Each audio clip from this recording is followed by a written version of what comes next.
Depending on your principle of MacPractice, you will either see digital radiography or imaging within MacPractice. If you do not see either of these abilities in your toolbar, simply right-click and select Customize from the menu. Drag the appropriate ability into your toolbar.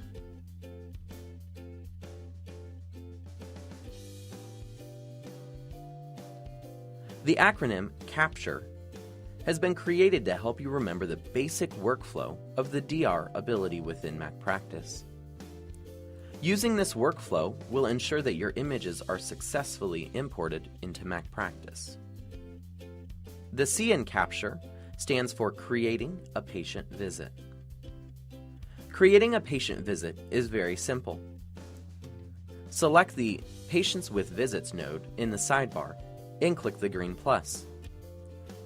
MacPractice will prompt you and ask you to select a patient from the database. Select your patient and click the green plus in the middle of the screen to create a patient visit. The next letter, A, is to remind you to add the visit details. This is easily completed in the pop-up window by adding a visit name, provider, office, and layout.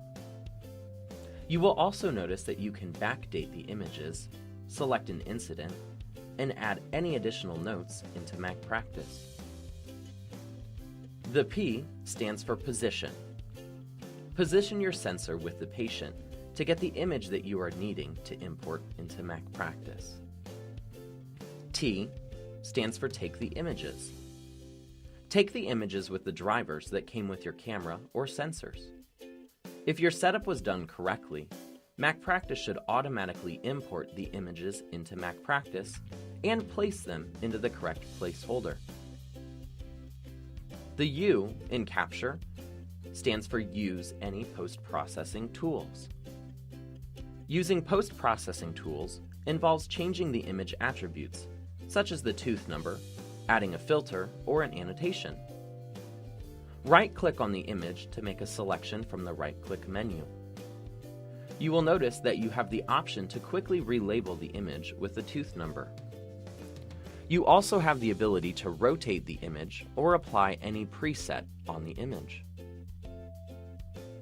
Select Open Image from the right-click menu if you would like to change the appearance of the image or add any annotations. MacPractice will open the image into a new window with additional tools. Try using these tools on a test patient to see all of the features that are available to you. You may also find additional information on the MacPractice help site. Be sure to save your changes by using the Edit menu or the keyboard shortcut Command S.